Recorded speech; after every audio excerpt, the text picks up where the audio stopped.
good morning, everybody, and thank you for joining us today. We are here to present the results of the Northwest non-residential lighting market model.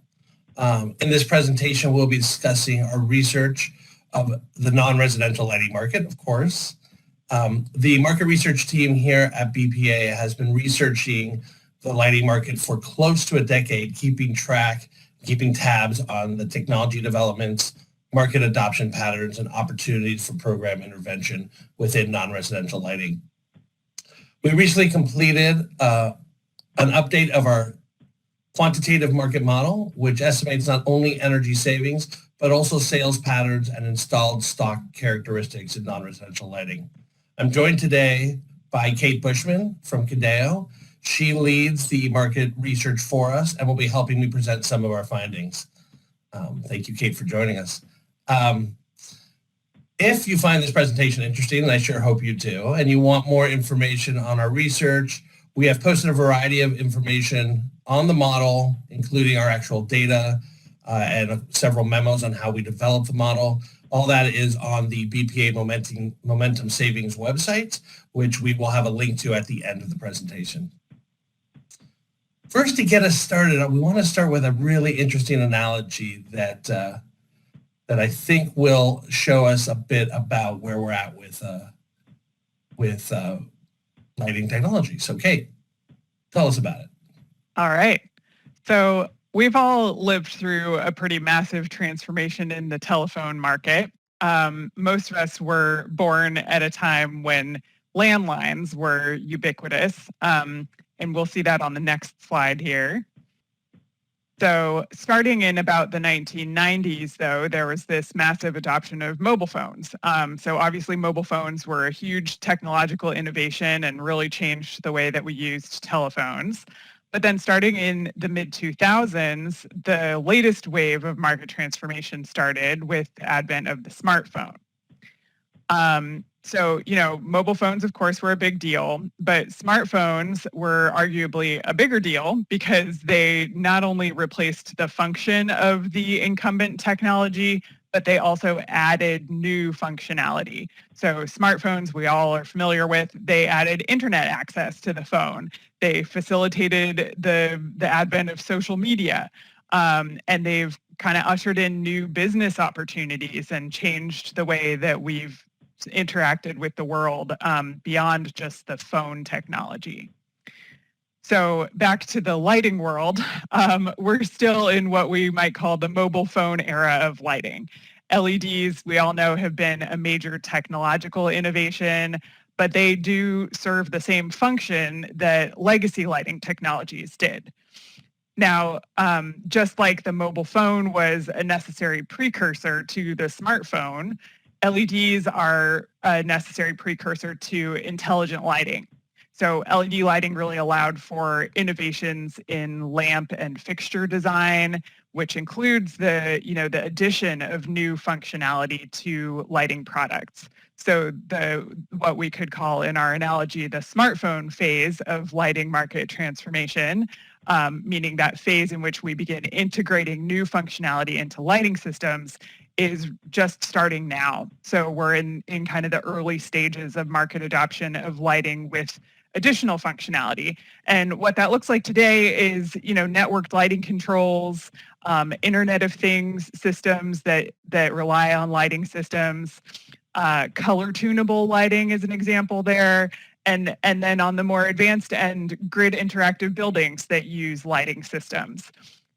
So there's a whole world beginning to open up there, but what we're seeing here is that we're just at the beginning of that new phase of market transformation. So next, we're going to look at some statistics on the adoption of LEDs, which will help us illustrate where we are in that transformation. Thanks, Kate. Appreciate that analogy. Really great, and it ties to what we were really seeing in lighting. So back in 2009, we were still in the landline phase of lighting. Basic lighting systems and technologies. But then came the LEDs. So in 2009, when LEDs were pretty new and adoption was pretty low, we saw a total market penetration, and this is the percentage of lamps that were installed into the non-residential spaces. That was at a mere 0.2% of the installed stock was LED. By 2015, however, we saw a huge jump and the penetration in the Northwest increased by a factor of 45, hitting a total of 10% penetration. So now by 2015, we're starting in that mobile phone phase, right? We have new technology, but it still does the same stuff. It still just lights, turns on, turns off, and lights up. Maybe it dims a little bit, but we're still in that phase.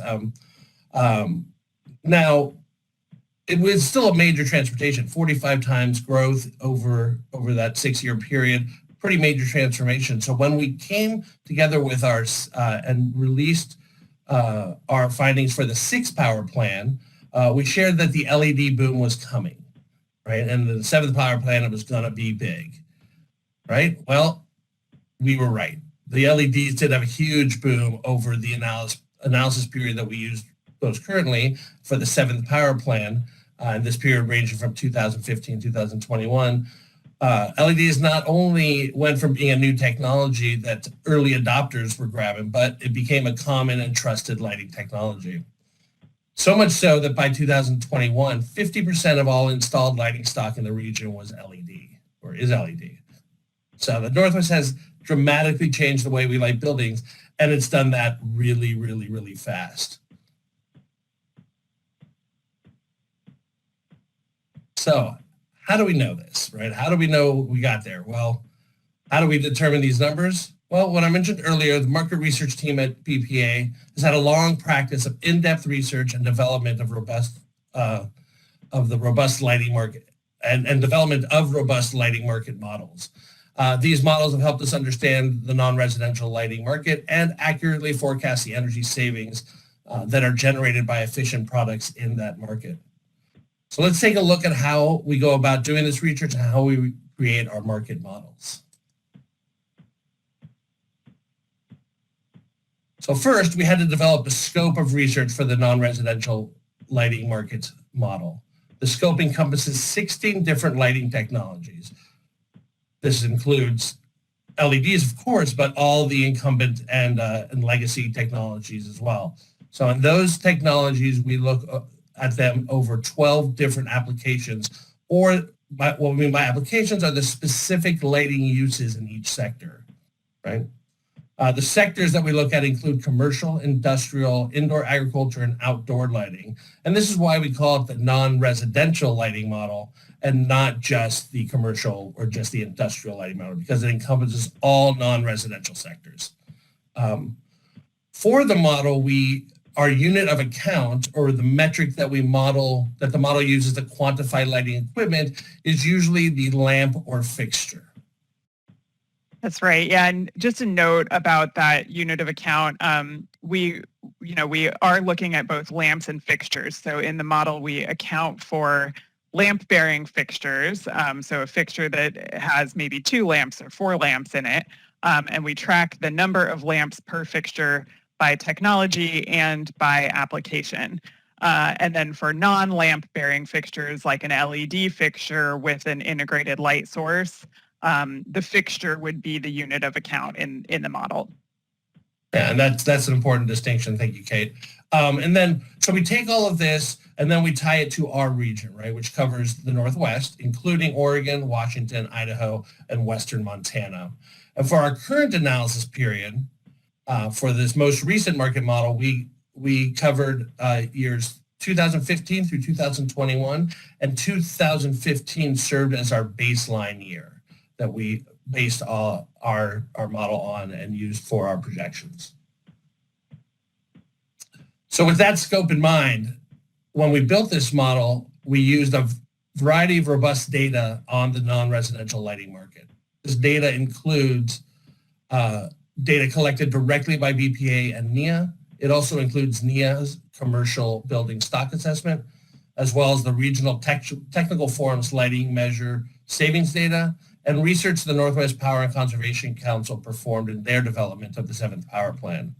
So all those data sources tied together. Not only do we use these regional data sources, but we use a couple different national data sources, including the Department of Energy's Solid State Lighting Market Study, all of which provide a national context for our research. On top of the actual data, we conducted quite an extensive bit of qualitative research, interviewing market actors in the industry, including manufacturers, distributors, and lighting specialists. We got their feedback on how they saw the market moving and some anecdotes of what they were seeing. And finally, we regularly gathered a panel of lighting experts for review of our model and to advise and to corroborate our findings and ensure that we are correctly characterizing the markets in our quantitative model. Excuse me, I don't know, my tongue got tied there. But like I said, we use those experts to make sure that we are doing the right things in our model, that our models are making sense to what's happening in the real world. So, yeah, exactly. And you know, the market research team at BPA also follows a principle of using the best available data. So that means whenever there's updated information available, like a newer iteration of a study, we will integrate that into our findings and into our model if that's appropriate. So in this model update, the most impactful example of that was using the most recent CBSA results, the Commercial Building Stock Assessment from 2019. So we integrated that new data into our model in this update, and that really had a big impact. Thanks for that, Kate. So outside of all those inputs that we had, we also leveraged a few innovative data sources to improve our confidence in certain lighting sectors. For instance, in indoor agriculture, which was a growing segment in the Northwest, particularly during this last analysis period, we to kind of fill in gaps we had there, we obtained data directly from the Resource Innovation Institute, who gathered data from growers and market actors in the indoor ag space. So we had really good visibility on what was happening in that space. On top of that, in 2018, the BPA conducted an outdoor lighting stock assessment study to improve our understanding of outdoor lighting technology mixes, including street and roadway lighting. So both of these data sources really significantly improved our characterization of these sectors in the model and helped us understand what was happening in those two sectors that were not quite as visible in previous models.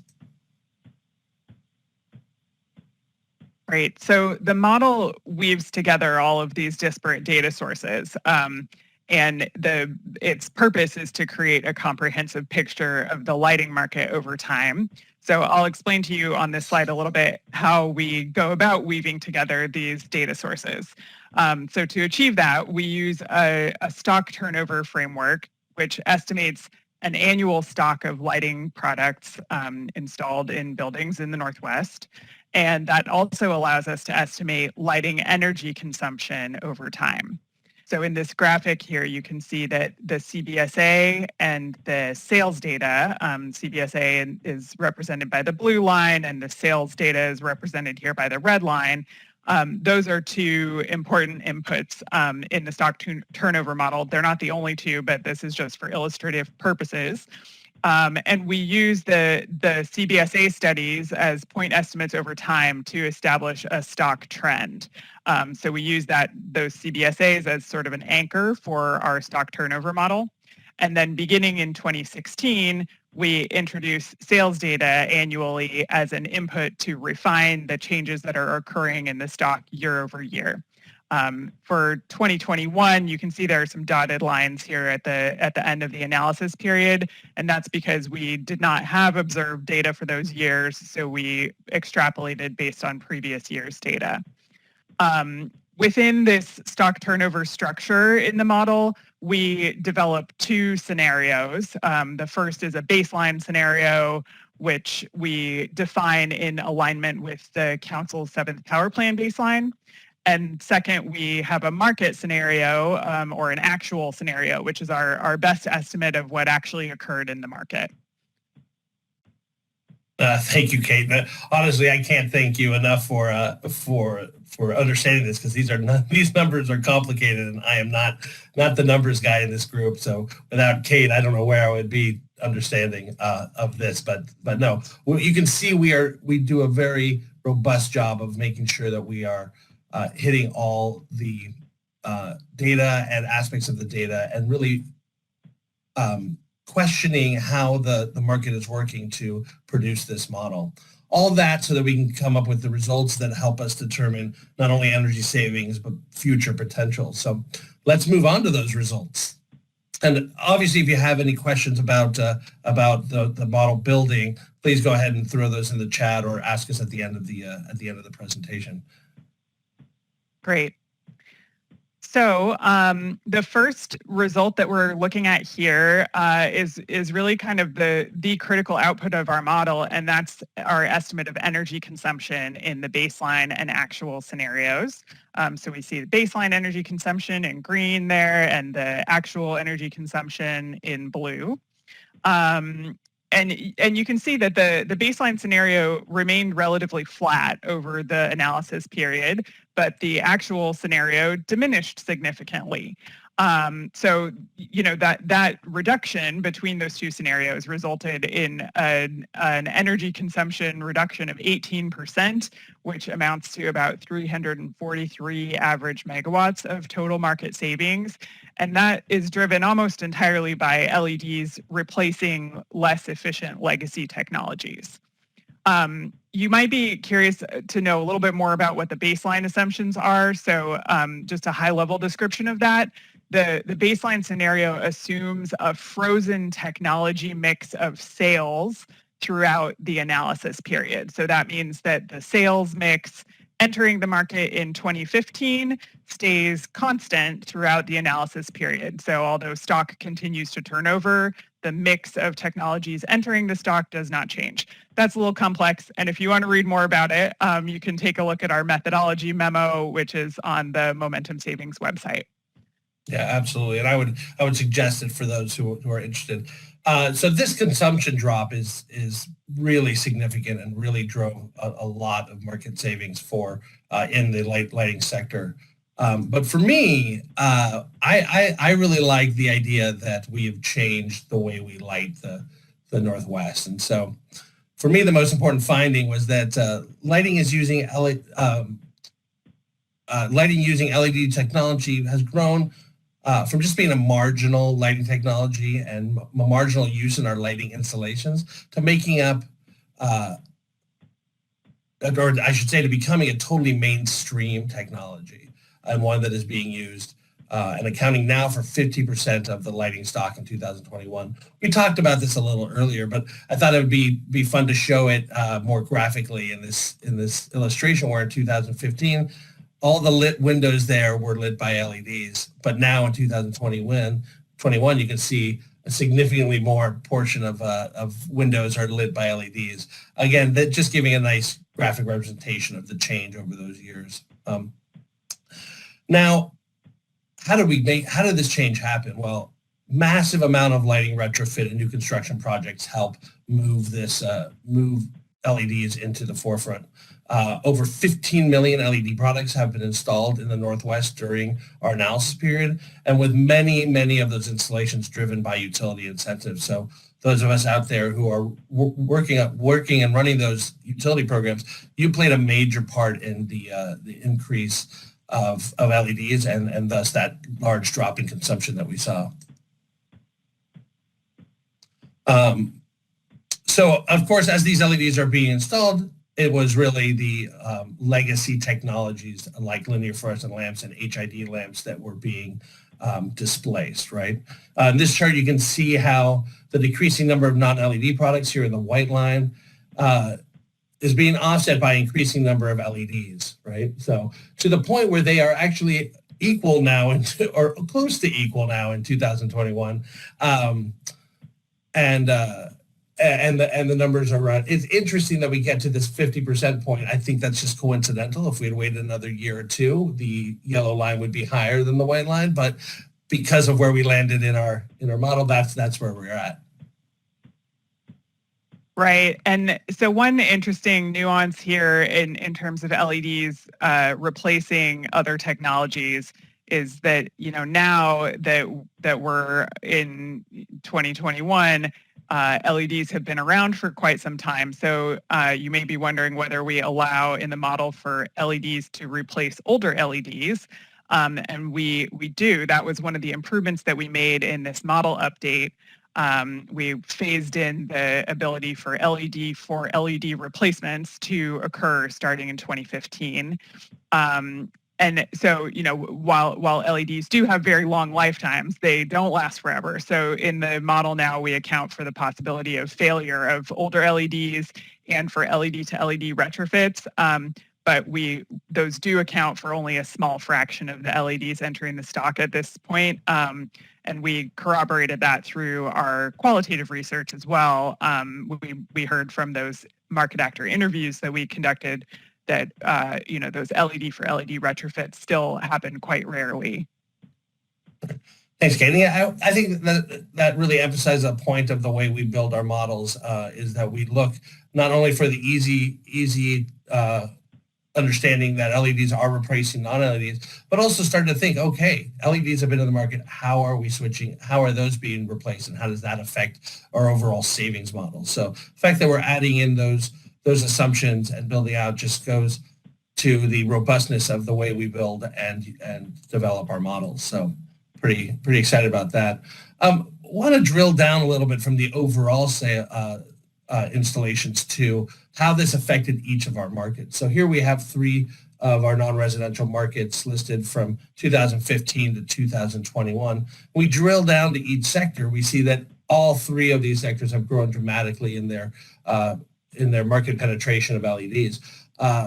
Some interesting things to note, though, in 2015, the commercial and outdoor sectors were using the most amount of LEDs, still a tiny amount, under 50%, and it was really the outdoor sector that was using the most amount of LEDs. As we've grown every year, each sector has grown quite significantly, but you see that by the time we get to the end of our analysis period in 2021, it's really industrial that's got a predominance of LEDs and kind of outpacing each of the other sectors, but still all 3 sectors are dramatically increased to the point where they're all hovering or above 50% of their installed stock being LED technology. So just a comparison there to show how each sector has grown year over year during our analysis period.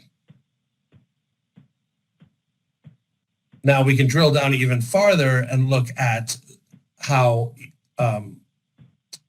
look at the detail for LED adoption at the application level. And if you remember, the application is a certain type of lighting use in the non-residential sector.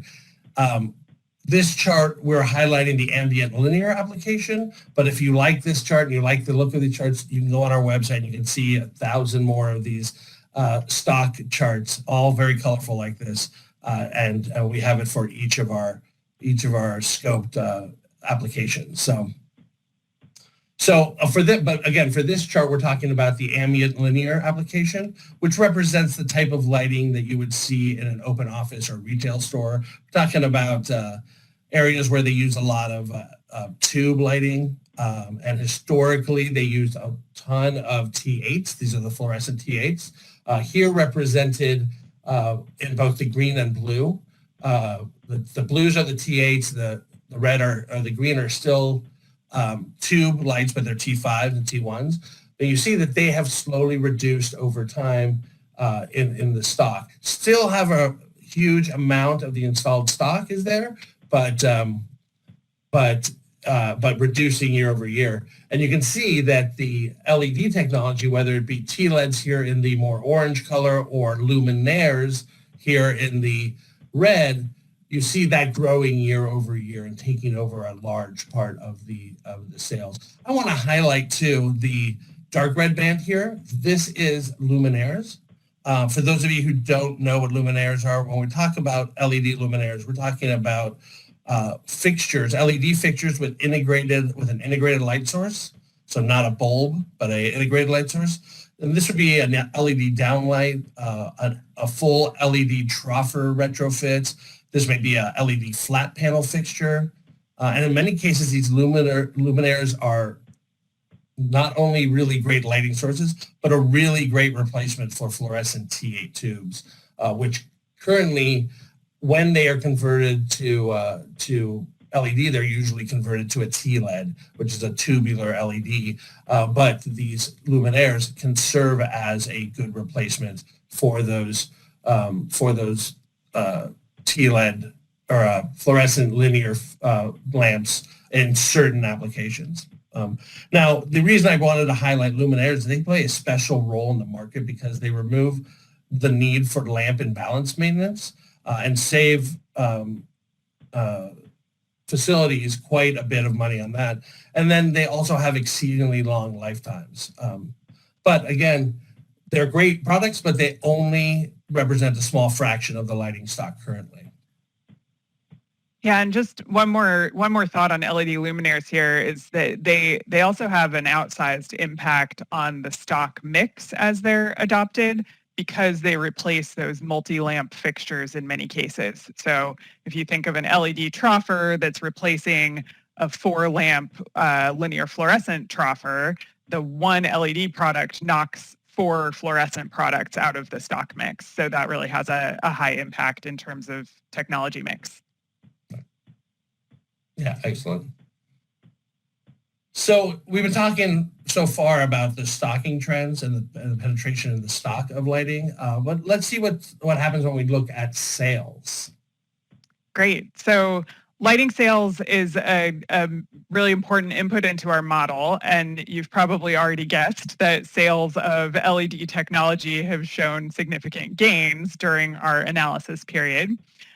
So here in this graph, we're looking at the total market, so all non-residential lighting sales broken out by technology type for 2015 through 2021.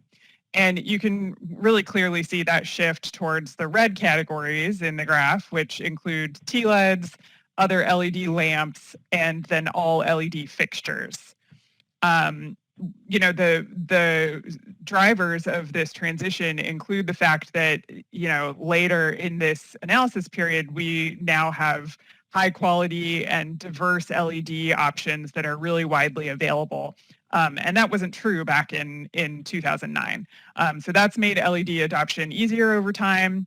It's led to LEDs gaining major ground in the sales mix over the last 6 years. And now that we're at 2021 with about 50% of sales being LED products, we would say from a market transformation perspective that we've entered what's called the late majority phase of market adoption, which just means that over half of the product sales in lighting are LED.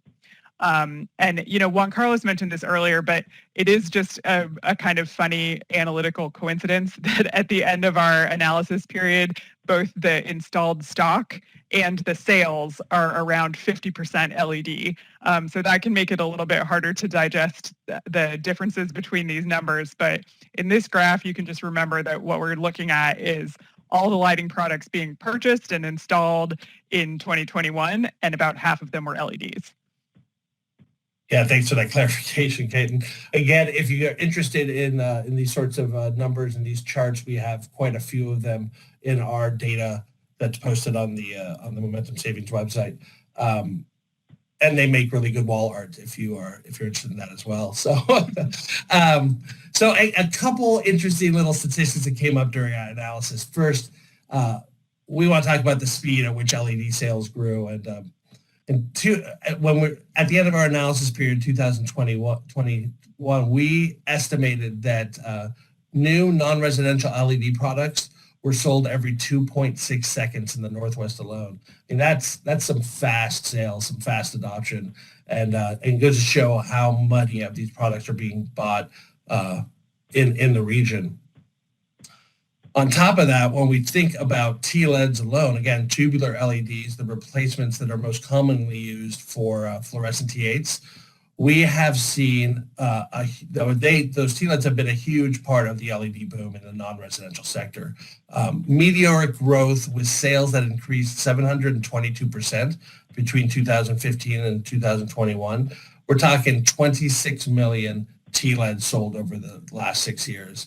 And as you can see in this graphic, if we were to put TLEDs end to end, they would just about circle the entire Earth with just what was sold here in the Northwest region. So pretty crazy amount of TLEDs we've sold in that amount of time. And those of you in the audience today who work on lighting incentive programs have helped drive that boom. A lot of these TLED projects were supported by utility incentive programs. So it's a pretty amazing impact here. Yeah, absolutely. Another major factor in the technology advancement and increased market share of LED has been the huge price reduction in LED products over the last six years. So basing some of our studies on the Department of Energy's SSL studies, our model estimates that from 2015, 2021, LED luminaire costs came down about 33%, LED lamp costs came down about 61%, and TLED costs came down about 72%.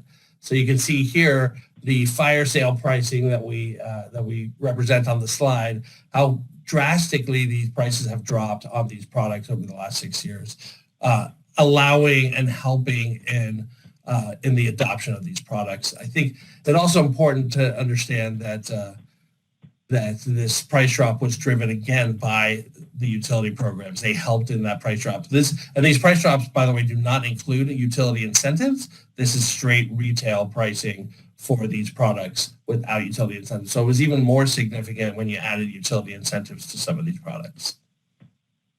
Yeah, and these prices that we're looking at on the slide represent the best available data from the DOE SSL studies, and the last one of those was published in 2020. But we have, of course, all heard about recent market conditions that might be impacting pricing today, inflation, of course, and the supply chain disruptions that are still affecting the lighting market. So that's something we're interested in continuing to research for future model updates. Yeah, absolutely, and they're going to affect the pricing, probably drive pricing up a little bit, but the actual impact of how price drops have pushed the market is clear over this analysis period. Now, so we've talked a lot about the growth of LED adoption, how adoption has been great, how TLEDs are just killing it, pricing has dropped. But let's take a look again at those LED luminaires that I highlighted earlier. Again, these are the LED fixtures with an integrated light source. Sales and adoption of luminaires has moved slower than TLEDs and LED lamps, and only really represent a small fraction of sales. This is a pretty critical finding in our research because it's indicated an area of opportunity that we think could be very valuable to programs moving forward.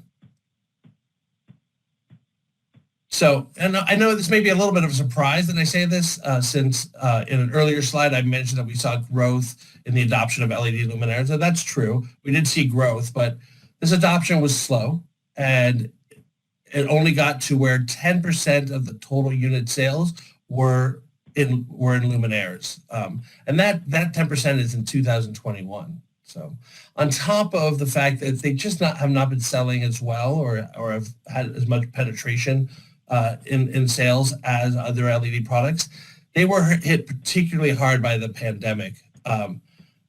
This is because luminaires tend to be installed during large retrofit or renovation projects, and definitely during new construction projects. And all of these were slowed down during the early days of the pandemic. So as a result, we saw the sale of luminaires flatten out between 2019 and 2020. Between 2019 and 2021. But that being said, indications are that sales are increasing now in 2022, and that luminaires will be a huge area of opportunity for additional sales and savings. Anecdotally, we've heard that distributors are starting to see the opportunity to sell luminaires, especially troffer retrofits, as a better replacement for fluorescent tubes than the standard T8 LED. And we heard this quite a bit when we were at Light Fair in June, this last June. So we're seeing some real potential here for LED luminaires in growing the savings and of our in lighting. That pattern of the growth of LED product sales tapering off is actually not just limited to LED luminaires. So in this chart, we're looking at, in the blue dotted line, commercial LED sales, all commercial LED sales as a percent of total commercial lighting sales. And then in the blue area, we're looking at the percent of commercial stock in each year that is LED. So with the dotted line, you can see that there's a plateau kind of in that same 2019 time frame that Juan Carlos talked about on the last slide, as the growth of those LED sales began to cool off. But I think the interesting thing that we can see here on this chart is that even as those sales level off, LEDs are still going to continue to gain ground in the stock, which is exactly what you see in that blue area. There's really no meaningful change in the slope of that stock saturation growth of LEDs, which just means that LEDs continue to increase in the stock technology mix. The reason for that pattern is that LEDs have long lifetimes, like we know. And as I already mentioned, we account for some of that LED to LED replacement in the model, but in the majority of cases, an LED sale represents the removal of a legacy product from the stock, and that just means the stock continues to get more and more LED penetration, even with less growth in the sales. Yeah, absolutely. I think again, it's important to remember that when we are trying to determine savings in the region, we're looking at stock, because it's actually installed product, not sold product, that's going to delineate savings off the grid. So something to remember. So even though we see in that plateau, the growth in stock is an important factor for us. Yeah, and then another important factor in the market is programs, of course. So programs have for a long time been a big driver of savings in non-residential lighting. And there's been a lot of discussion in recent years about the lighting savings drying up as the market transforms, which, we've seen evidence of that market transformation in the graphs we've shown today. But this chart here shows an interesting look at how program savings are evolving along with the changing lighting market. And what we see is that programs have continued to drive efficiency even as that opportunity declines in magnitude. So what this graph displays is the total lighting energy consumption. That's the blue dotted line. And that goes down over time, as we would expect.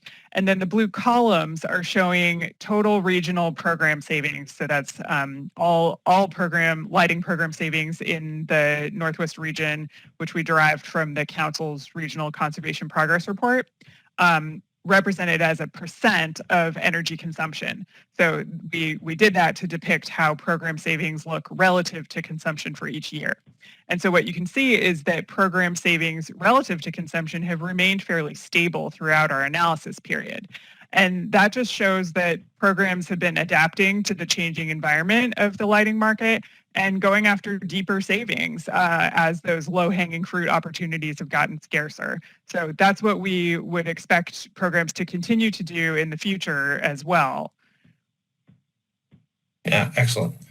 So what does this mean overall for savings for the region? So we use the consumption estimates to determine overall energy savings that was created by non-residential efficient lighting. And when we include all the savings generated, and that's including the total regional program savings created by all of the utilities and NEEA programs, we get a total market savings for the 7th power plant of 363.3 average megawatts. Kate showed that a little bit earlier in the presentation. Now, the momentum savings portion of that was a total of 60.6 average megawatts, of which 25.4 average megawatts can be attributed to BPA. And these are some big savings numbers. So we're really pleased with how that looks in the region. And just as some context for those of us who may not be used to thinking about average megawatts, 60.6 average megawatts is the equivalent of the energy consumed by approximately 40,000 homes in the Northwest. So that's a really meaningful amount of energy there. And as another reminder, the momentum savings, that 60.6 average megawatts, those are in addition to the savings that are occurring through programs in the region. That's right. So what comes next? How do we use this data to understand where to move forward and where we might have some opportunity? Well, we've been pretty successful in driving efficiency in non-residential lighting.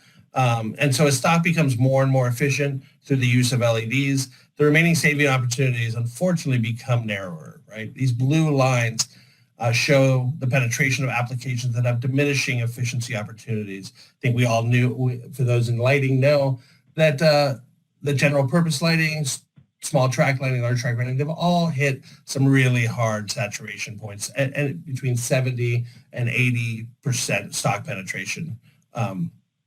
That being said, as we've been saying, there is still opportunity. So if you look at different applications like ambient, linear, and light, high-low bay lighting, we see that they started low and still have only gotten to about 40% market penetration, right? So that gives us some great opportunity to grow lighting in these sectors. And this is very important because here is where we can use where the fixtures and the luminaires really will play a large role in increasing the market penetration of these in these applications. Right. And the pattern that we see in this graph really makes sense because those blue lines are lamp-based applications. So those were kind of the lowest hanging fruit in terms of how simple it was to swap out those lamps for LEDs. But the remaining opportunity in the ambient linear and high-low bay applications is really important because those are much larger applications in terms of energy consumption. So that means that there is still a lot of lighting energy consumption occurring that is not as efficient as it could be. Yeah, I think we've really shown that, and what it means for us is that LED luminaires are really poised for a takeoff, right? We have this opportunity to really gain some significant energy savings through the use of LED luminaires. So LEDs in general have replaced legacy technologies in a big way, but in the ambient linear application alone, 14 million linear fluorescent fixtures remain in the region stock. And those have not been converted to TLEDs. They haven't been converted to the LED luminaires. And so we do have large opportunity there. Additionally, we see similar opportunities remaining in the energy intensive high-low bay applications where LED luminaires, again, play a primary efficient solution. On top of that, with the expected growth and the adoption of LED luminaires in these applications and in other applications, this is particularly exciting because, as we've explained earlier, LED luminaires are facilitating technology for lighting and for lighting controls, right? Lighting controls are more powerful when they're paired with LED lighting systems. And modern control systems take advantage of the opportunity to deliver more energy savings, more flexibility, and better results for the end users, right? Along with these advantages, controls technology itself has advanced dramatically with better performing sensors and wireless networking. So as we see increased consumer trust in connected lighting technologies, and as building codes increase the requirements for controls, we expect to see widespread adoption of controls in the future and a wider spread adoption of LED luminaires and LED products that actually take to controls in a better way. Yeah, and just one interesting anecdote on these control systems being adopted today is that we've heard as businesses are adapting to this post-COVID world that we're all navigating. We've heard some examples of companies that are adopting more advanced lighting control systems because those can allow them to collect better data about their office space utilization. So they're using that information to optimize their lighting energy use, of course, but also other building systems like HVAC, which obviously has energy saving potential, as well as security systems, which can be really important for businesses when they have lower building occupancy. Absolutely. And this is why ultimately we started the presentation talking about how we're moving into this the smartphone phase of lighting, or what I like to call the smart lighting phase. Well, you can see here that that's where we're at, right? We have a predominance now of LED technology in the installed stock. We are seeing controls starting to really play a key role. And so moving forward, we're going to see lighting that can be significantly different and more intelligent than what we've been dealing with or working with in the past. We're really excited about what that looks like. And we will continue to research and to look at this at this market in our models to see how it progresses. So that brings us kind of to the ends of our presentation. We will continue researching. Our main goal is three main areas of focus. One, and of course, we will continue to collect lighting sales data to facilitate future model input development and the tracking of market trends, right? Second, we are currently working on a controls market characterization study with the aim to understand the current state of the controls market and the future expansion of opportunities of lighting controls, and to see how they're going to play in our model build and how they're going to affect not just the savings opportunities we have, but the sales and installation of lighting technologies in the coming years. And then finally, we do, of course, expect to embark on a future iteration of the model. We're going to update our inputs and analysis, and we're going to do that based on improved market intelligence and new data. So anything you guys want to help us with in that as we move forward, we are always welcome to your input. I want to thank Kate for joining me today. She's been a fantastic partner to BPA in our research. Her and her team are second to none, and I really thank them for their help here. And I want to thank all of the experts who are on our panels and all of the organizations and programs that have provided data to this model. We could not have done it without you. We got some really interesting findings and a lot of savings from it. So again, thanks to everyone out there, and thank you, Kate. And sorry, I will put up the link there, or the address for our Momentum Savings webpage. Well, with that, thanks again, everybody. Appreciate you joining us, and have a great Thursday.